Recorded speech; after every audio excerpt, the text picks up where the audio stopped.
안녕하세요. 차우병 목사입니다. 주민 창세기 첫 번째 시간에 오신 성도님들을 주님의 이름으로 환영하고 축복합니다. 어떤 분들이 물어보시더라고요. 왜 강의 제목이 주민 창세기냐?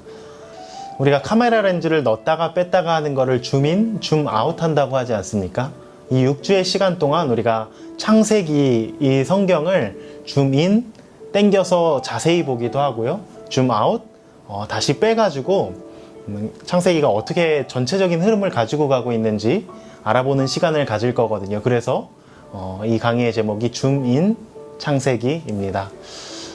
특별히 이 시간에 창세기를 가지고 강의를 진행해 보려고 하는데요. 여러분, 창세기 하면 어떤 것들이 생각나십니까? 창세기를 한마디로 표현하면은 무엇이라고 할 수 있을까요? 저는 창세기를 이렇게 생각합니다. 창세기는 하나님의 백성의 탄생을 그리고 있는 책이다. 창세기는 하나님의 백성의 탄생을 그리고 있는 책이다. 천지창조를 시작해서 이스라엘 민족 12지파의 창조로 끝을 맺고 있는 게 이 창세기라는 책이거든요. 하나님께서는 믿음의 공동체를 세우시기 위해 최선을 다해 움직이시고 있는 것이 이 창세기라는 책입니다. 그것의 출발이 바로 천지창조입니다. 천지창조는 1장 1절부터 2장 3절까지 담겨져 있는데요.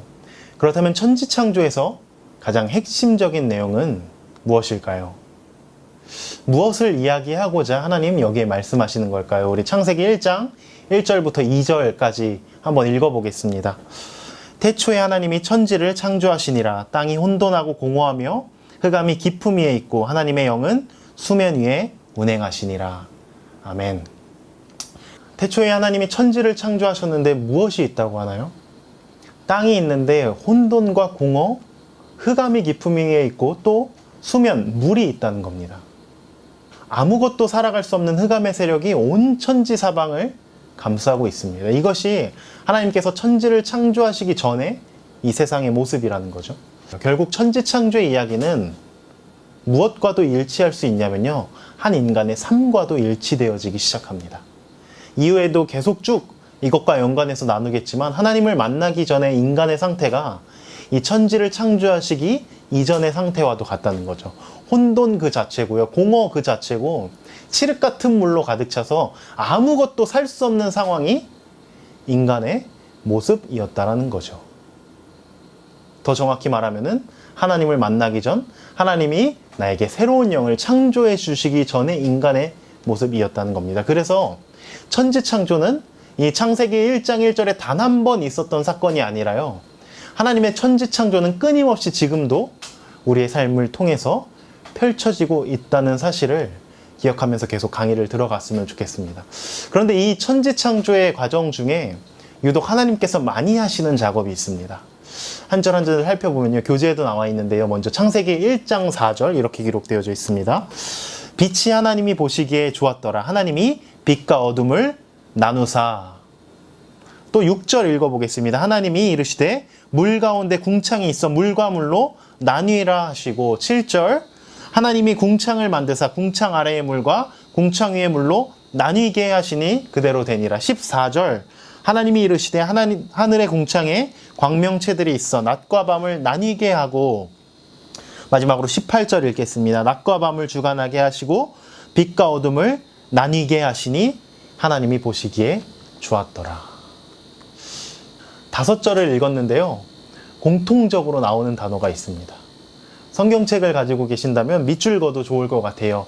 무엇인가요? 나뉜다 라는 단어가 계속해서 나오고 있습니다. 히브리어로 바달이라고 합니다. 나누다, 구별하다, 분리하다 라는 뜻을 가지고 있어요.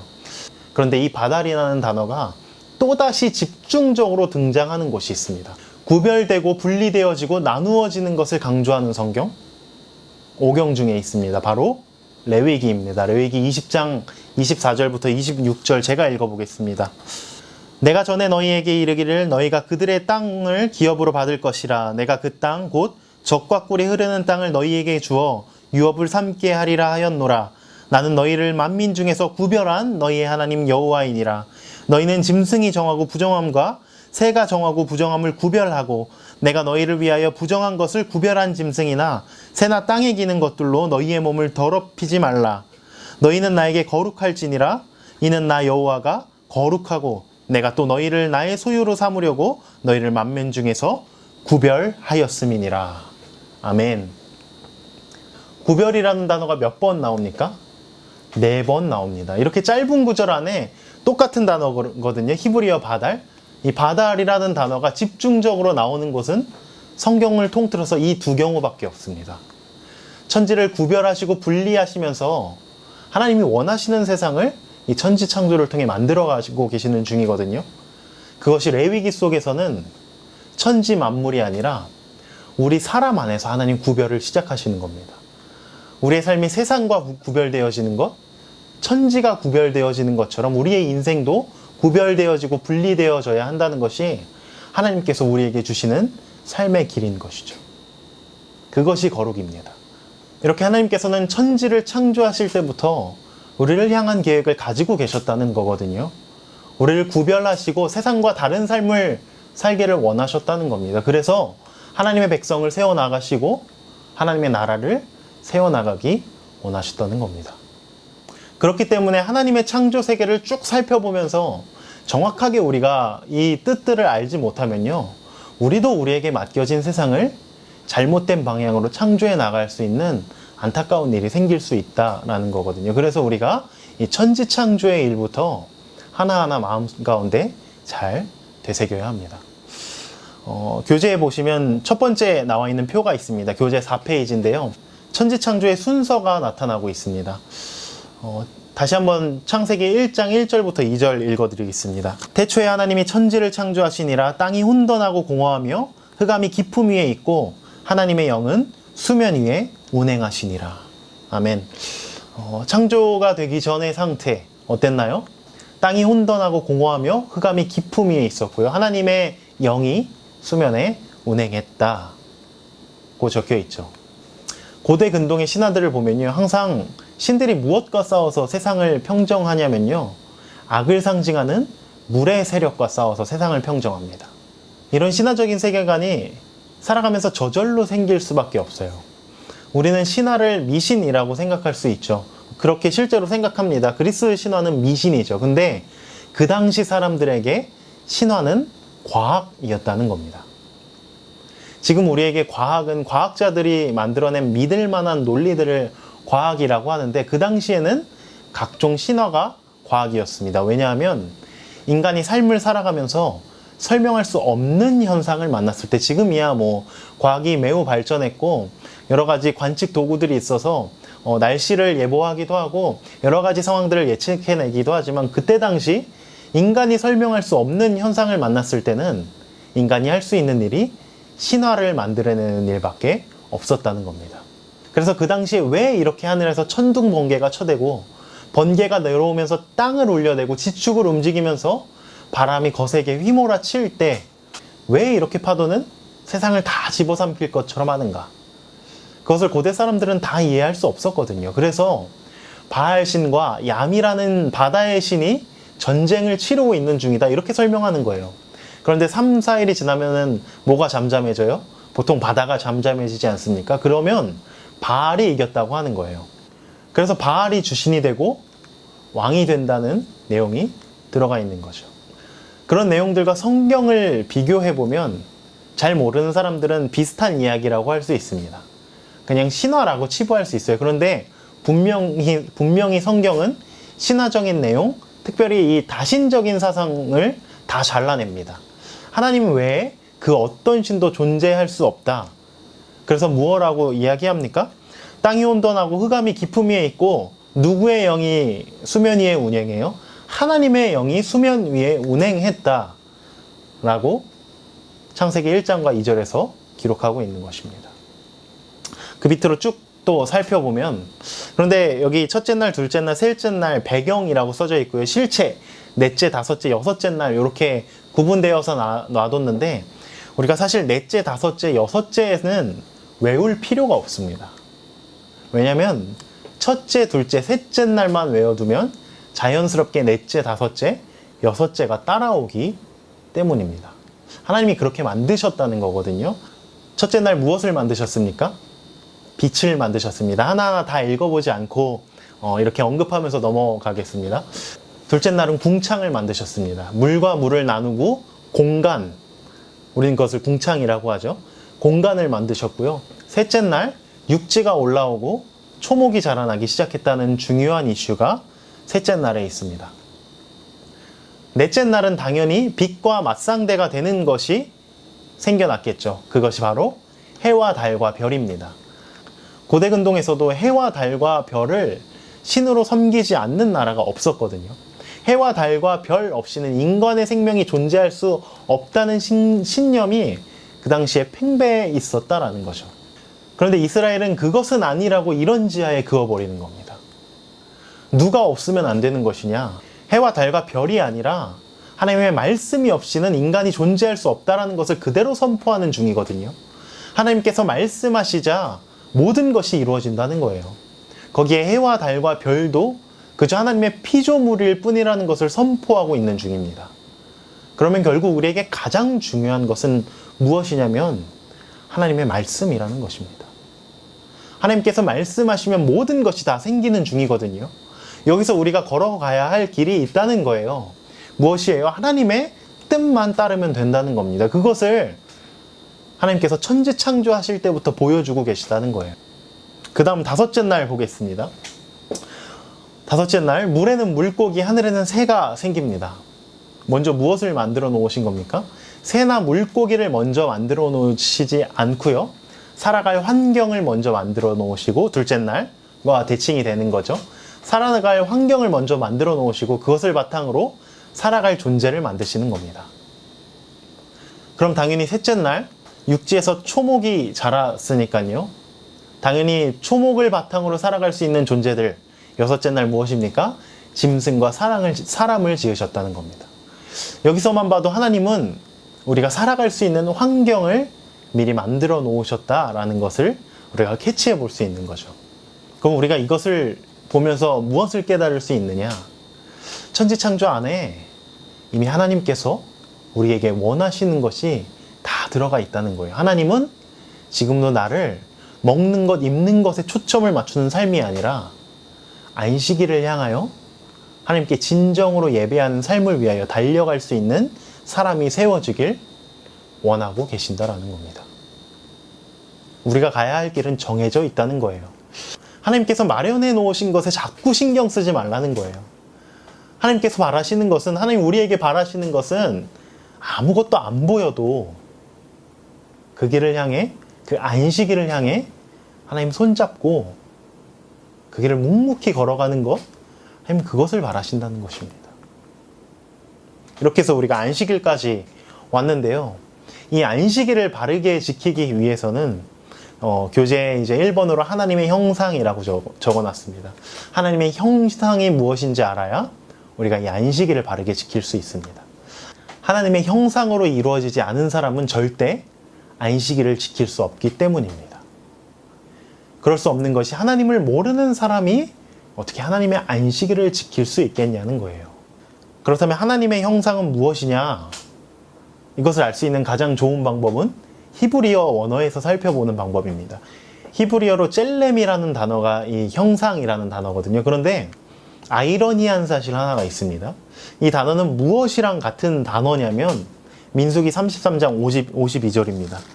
그 땅의 원주민을 너희 앞에서 다 몰아내고 그 새긴 석상과 부어 만든 우상을 다 깨뜨리며 산당을 다 헐고. 민수기 33장 52절 말씀이거든요. 그런데 이 말씀 중에 형상이라는 단어와 같은 히브리어 단어가 있습니다. 혹시 무엇인지 찾아보시겠어요?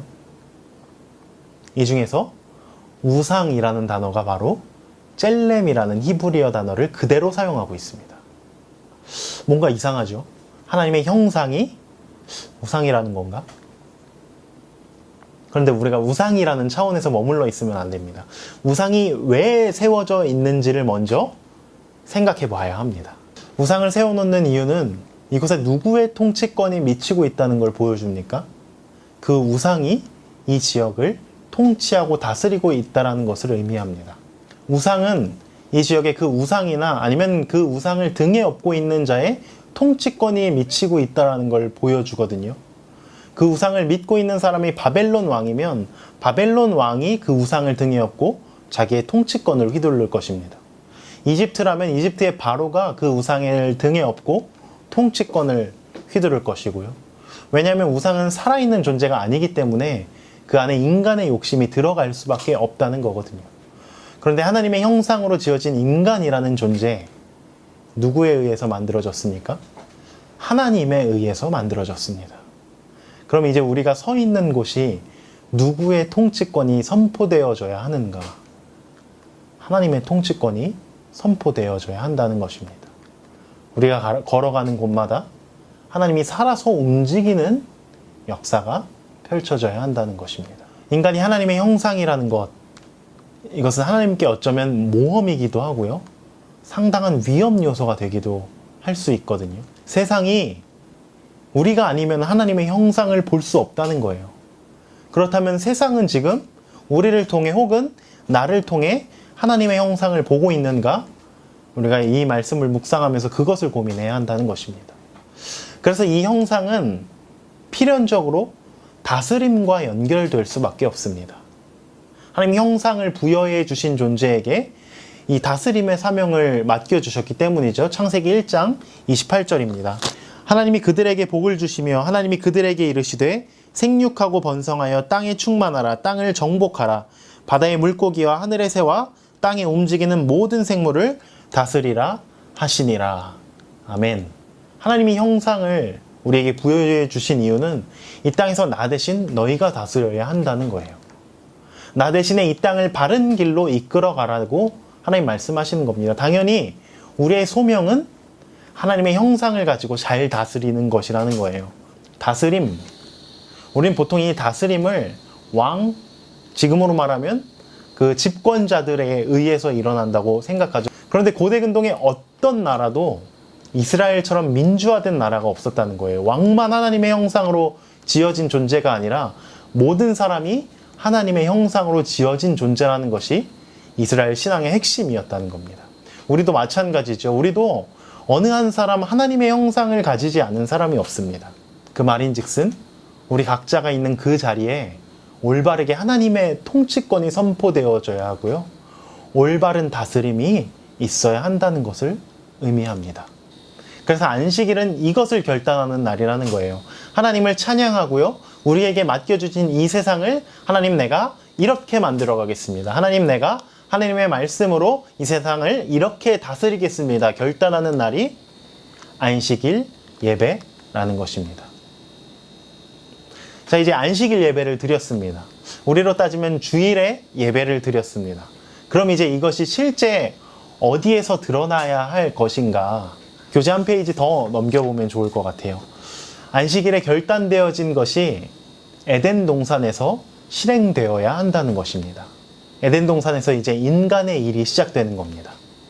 이것을 분명하게 안다면 천지창조에서 에덴 동산으로 이 창세기가 넘어갈 때 시점이 왜 바뀌어 가는지도 알 수 있거든요. 예를 들면은 창세기에서 천지창조 이야기와 에덴 동산 이야기에서 같은 이야기인데 순서가 바뀌는 거를 우리가 발견하게 되거든요.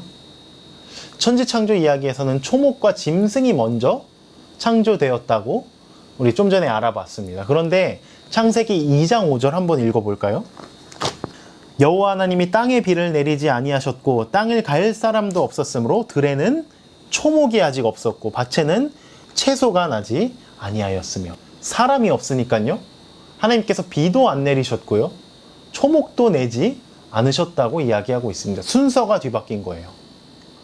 그래서 학자들은, 그리고 조금 똑똑한 사람들은 이것을 모순이라고 이야기합니다. 아, 성경에 모순이 있네. 창세기 그냥 옛날 이야기니까 이런 실수가 들어있을 수도 있겠구나라고 설명하기도 합니다. 어떤 사람들은 창세기에 창조에 대한 2개의 이야기가 들어가 있는데 아마 이것을 쓴 저자들이 각각 달라서 이러한 모순적인 내용들이 들어가 있을 것이라고 이야기하기도 합니다. 하지만 이 속에서 우리에게 주시고자 하는 교훈을 생각한다면 이것은 모순이 아니고 우리에게 소명이 되어지기 시작할 것입니다. 2장 4절 제가 다시 읽어보겠습니다. 이것이 천지가 창조될 때 하늘과 땅의 내력이니 여호와 하나님이 땅과 하늘을 만드시던 날에. 안식일이 끝난 다음에 이것이 분기점이 됩니다. 천지창조에서 에덴 동산 이야기로 넘어가는 분기점이 된다는 거죠. 처음에는 하늘과 땅이라고 되어 있어요. 2장 4절에 보면. 그런데 그 다음에 어떻게 되어 있어요? 땅과 하늘이라고 기록합니다. 하늘과 땅이면 그 다음에도 하늘과 땅이라고 쓰는 게 조금 더 말이 맞을 텐데, 처음에는 2장 4절 한 절 안에서도 하늘과 땅이라 그랬다가 그 다음에는 땅과 하늘이라고 이야기한다는 거예요. 이것이 무슨 의미를 담고 있냐, 이제 무엇이 바뀔 것이라고 보여주냐면, 하늘에서 우렁차게 땅으로 말씀하시던 하나님의 역사가 이제는 땅에서 하늘로 올라가는 응답의 역사로 펼쳐질 것이라는 것, 그것을 보여주고 있다는 겁니다. 표에 이렇게 채워넣을 수 있을 것 같습니다. 안식일을 기점으로 천지창조가 먼저 이루어지는데, 천지창조에서는 초목과 짐승이 먼저 창조됐고요. 그 다음에 인간을 창조하셨습니다. 이것이 창조의 순서예요. 그런데 이것이 안식일을 통과하면서 에덴 동산에 이르렀더니 먼저 인간 창조가 이루어지고 그 다음에 초목과 짐승을 창조하셨던 거죠. 이것이 소명의 순서라는 겁니다. 왜냐하면 하나님께서 먼저 행하신 일이 있고, 이것이 안식일을 통과하면서 인간이 행할 일로 바뀌어졌기 때문이라는 것이죠. 옆에 십계명과 비교해 놓았습니다. 십계명이나 이거나 다를 것이 없다라는 거예요. 십계명 안에 우리의 소명이 다 농축되어져 있는데, 하나하나 다 불러드리진 않겠습니다. 십계명에 이런 내용들이 있죠.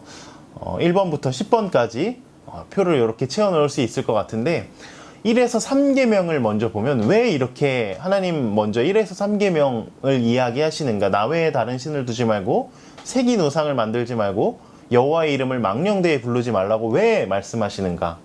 왜 먼저 이것을 말씀하시는가. 하나님 시샘이 많으시고 질투가 많으셔서 그러는 것인가. 단순히 그런 문제가 아닙니다. 왜냐하면 우리가 1에서 3번의 계명을 어기면 갈수록 하나님의 형상이 사라지고요, 다른 젤렘, 우상이 서가기 시작하기 때문이죠. 하나님께서 어떤 분이신지 알아야 그 다음 단계로 넘어갈 수 있기 때문에 절대로 하나님의 형상은 사라져서는 안 되며 우상은 사라져야 한다는 의미가 십계명 1, 2, 3번 안에 들어가 있다는 것입니다. 그런데 이렇게 하나님 나라의 질서를 잘 세워나가는 것이 과연 혼자의 힘으로 가능할 것인가. 참 어렵다는 거죠. 우리가 너무 잘 알고 있습니다. 그래서 하나님께서 주신 것이 돕는 배필이라는 겁니다. 아담과 하와를 통해서 한번 알아보면요, 아담이 하와를 보자마자 부르짖는 말이 있습니다. 이는 내 뼈 중에 뼈요 살 중에 살이라. 탄성을 지르거든요. 근데 이게 무슨 의미일까요? 뼈 중에 뼈요 살 중에 살이라. 성경 안에서 한번 찾아보는 게 좋을 것 같아요. 창세기 29장 14절 한번 읽어보겠습니다. 라반이 이르되 너는 참으로 내 혈육이로다 하였더라. 야곱이 한 달을 그와 함께 거주하더니. 사실 이 구절을 히브리어 원어로 보면 이 안에 내 뼈요 내 살이라고 되어 있는 구절이 있는데, 해석을 이렇게 해놨어요. 쉬운 성경을 보면 조금 더 이것이 명확하게 드러나는데요, 제가 쉬운 성경 버전으로 읽어드리겠습니다. 야곱의 말을 듣고 라반이 말했습니다. 정말로 너는 내 뼈요 내 살이다. 야곱은 그곳에서 한 달 동안 머물렀습니다. 그럼 내 뼈요 내 살이라는 표현이 어디에서 사용되는 표현인지 우리가 짐작할 수 있기 시작되죠. 외삼촌 라반이 조카인 야곱을 향해서 자초지정을 다 들은 후에 이야기한 거예요. 너는 내 뼈요 내 살이다. 친족이나 가족을 표현하는 말입니다. 내 뼈를 이어받고 내 살을 이어받은 존재는 내 친족과 가족들이라는 의미가 내포되어져 있죠. 여기서 알아볼 수 있는 것이 무엇이냐. 창세기 2장 안에 이미 이 에덴 동산 이야기 안에 결혼관이 들어가 있는데, 즉 하나님의 백성이 걸어가야 할 결혼관. 단순히 이 내 뼈요 내 살이라는 말이 내 짝이다, 내 가장 소중한 존재다라는 의미만 들어가 있는 게 아니라는 거예요. 이 히브리인들의 가슴 속에는 이 표현이 자신들의 결혼관을 보여주는 거거든요. 결혼은 반드시 같은 친족과 이루어져야 한다는 겁니다. 그래서 결혼의 이야기를 다루고 있는 아가서를 보면 나의 누이, 나의 신부라고 이야기하는 것이 최상의 신부감을 이야기하는 거거든요. 이삭에게 있어서 가장 최고의 신부감은 그래서 사촌 누이 리브가인 겁니다. 야곱에게 있어서 최고의 신부감은요, 사촌 누이인 레아와 라헬이었다는 거예요. 그러면 결국 친족과 결혼한다는 건데 이유가 뭘까요? 하나님이 염려하시는 것이 있는데요. 여기서 혈연이라는 것이 중요한 게 아니라요. 얼마나 동일한 마음을 품고 있느냐가 중요하다는 겁니다. 어떤 사람을 신랑 신부감으로 택하라고 하시냐면 같은 방향을 바라보고 같은 길을 걸어갈 수 있는 사람을, 같은 뜻을 품을 수 있는 사람을 신랑 신부감으로 정하라고 하십니다. 그래서 사도 바울도 이방인들과 같이 멍에를 매지 말라고 이야기하잖아요. 서로 이념이 다른 사람이 멍에를 메고 간다면 두 소가 사실 힘을 내기 위해서 한 멍에를 매게 돼 있는데 서로 다른 이념을 가지고 다른 방향으로 걸어간다면 분명히 등이 찢어질 것이거든요. 서로 고통스러워서 견딜 수가 없을 것입니다. 가는 방향이 다르기 때문이죠. 그런데 높아심에서 말씀드리지만 여기서 중요한 건 친족이 아닙니다. 같은 마음이 중요한 겁니다. 왜냐하면 성경 안에서도 이방인과 결혼한 아주 모범적인 사례가 있거든요. 룻과 보아스의 이야기입니다. 룻과 보아스의 만남이 괜찮은 이유가 무엇이냐? 룻이 이방 여인이지만 이념이 괜찮았기 때문입니다.